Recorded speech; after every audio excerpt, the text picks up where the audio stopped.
Hey, what's up guys? David here from Dignited. Today I want to show you one of the best image annotation tools that I use for my own projects and workflow. So it is called the Zoho Annotator. It is a Chrome extension developed by Zoho.com. If you don't know Zoho, they build custom software like end-to-end customized CRM solutions. You have email, a bit like Gmail, but for small businesses and customized. You have books. I think this is like QuickBooks of sorts for accounting and so forth. So I'm really just interested in their screen annotating software called Zoho Annotator. It's a Chrome extension. That means that you can install it on any Chrome browser across any platform that you use, whether that is Linux, Mac, Windows, or a Chromebook. So my setup is a Chromebook here. I use a Chromebook a lot for work, and I have installed it as a Chrome extension from the Chrome Web Store. So once you install it on your browser, you can simply come to the menu and click on extensions and then just look for it to fire it up. So I have the Zoho Annotator here,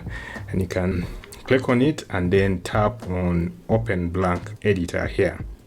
So once you do that, the Zoho Annotator starts on different tab on your Chrome, but you can also install it as sort of like a PWA or as a shortcut, I guess, as I've done here. So I can just start it from my system shelf. Yes, I think it's called a shelf on Chrome OS. Yeah.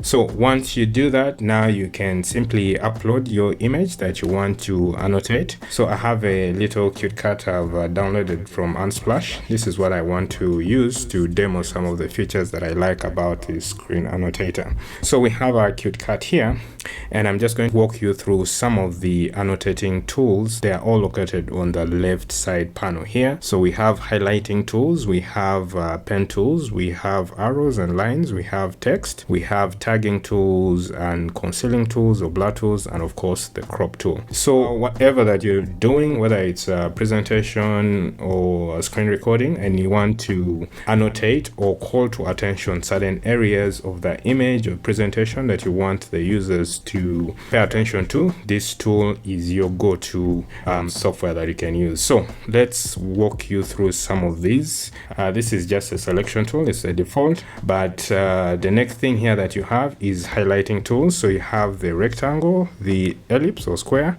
and then the marker. So you can just select whatever you want. Have a rectangle here, and then you can just drag it across an area that you want to highlight using a rectangle. And then up here you can also change the border color to whatever that you want, that's something that matches. And you can also change the thickness of the border color, as you can see here, and you can also make it dotted or solid lines. So I prefer going with solid lines here. This is really awesome. When you're done, you simply press the escape key of your keyboard, and yeah, that is it. And then you can move it by dragging on the borderline and just move it, just drag it to whatever area that you want to highlight. You can resize again, just come to the one of the corners here. Yeah, I can see that little square button. Just move it and then resize it. That's how you do it. So if you're not really interested in a rectangle and you don't want it, click on the borders here and then click on backspace or delete key on your keyboard to delete this particular annotator. So the others, the ellipse, again, just drag it across like this, wherever you want. Okay, if you want a perfect circle, click on ellipse and then hold the shift key of your keyboard and then drag. As you can see, I have a perfect circle here across my image. Again, just like the rectangle, simply choose the color that you want and also how thick you want that borderline. Really easy to use. I love this tool. So the other tools that you have here can come to the highlighting tools. This is also really great if you want to highlight a particular area. You can do that quite easily. If you wanted to change the color, we have yellow here, we have red, green, and orange. So whatever color you prefer, you can just use the highlighting tool just like that. You can also undo by Ctrl Z, really easy. Just like that, you can just Ctrl Z and you can undo whatever changes that you've made. Now the next tool that you have on your toolkit is the arrow. So this is really common if you've used the annotating tools. You just want to draw attention. Sorry, let me select the arrow key. Yeah, it's right here. You want to draw attention to particular areas.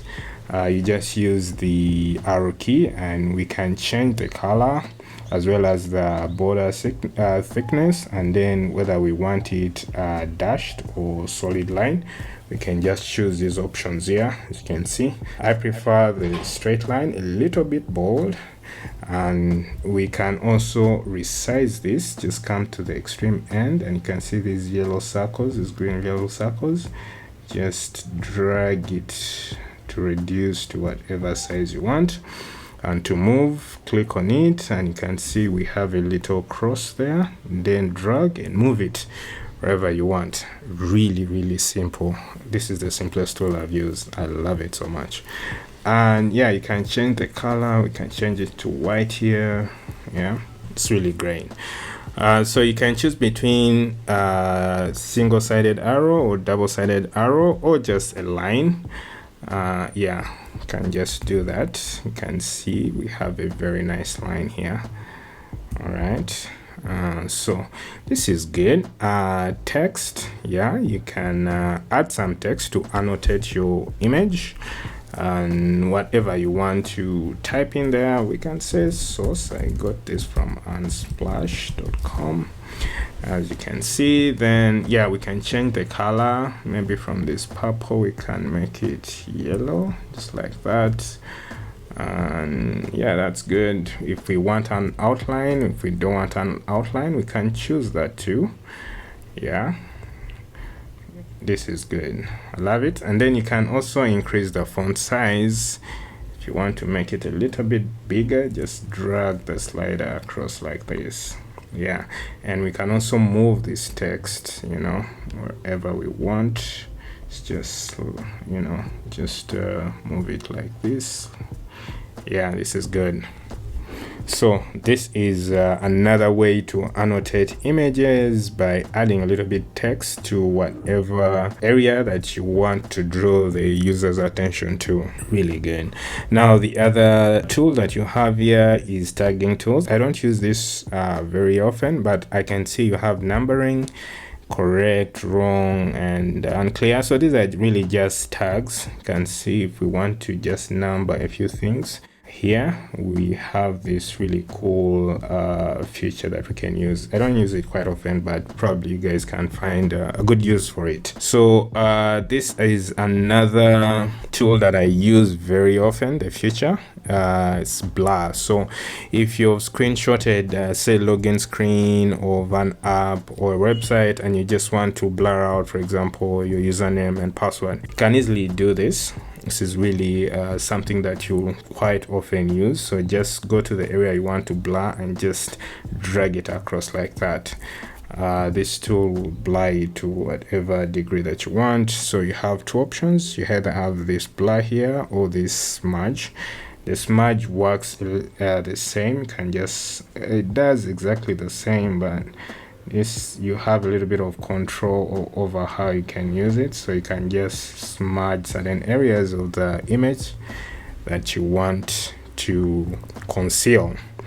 And then finally you have the crop tool. So this just crops parts of your image.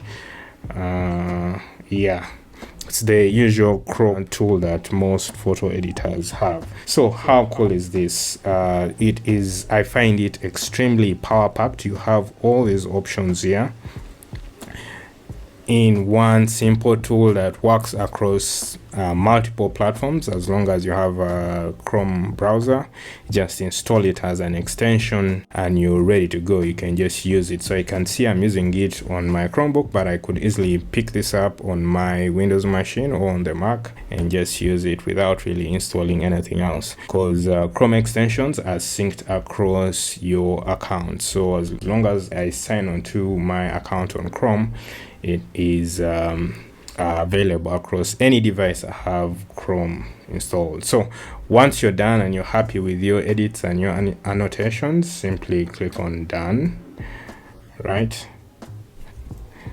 and download, right? Yeah. So once you download it, the default file extension is a PNG, and here you go, you have all your annotations saved. Now I think this is my only critique of this tool, is that I don't really have a choice over what file extension I save the final image as. By default it saves as PNG, and PNG images are usually big. I would have preferred, if I had control over this, I would have preferred if I could save it as a JPEG. So Zoho developers, please, this is really something that we personally would love. So if I could have the option of saving the file across different file extensions, JPEG or WebP, this tool would be even powerful. So most times I would have to convert from PNG to JPEG, which is an additional step that I don't really need to do. If you're a Zoho customer or user, you can easily share or export your annotations to some of Zoho's products. You can see email, notebook, clip, and so forth. I'm not really in the Zoho ecosystem, but people who are in it can export your image to any of Zoho's products. All right, so this has been how to use the Zoho Annotator Chrome extension to annotate any of your images, make them pop, make them a little bit more useful. And if you found this video helpful, go ahead and give us a thumbs up and subscribe to get notifications on future videos. Otherwise, we'll see you guys in the next one.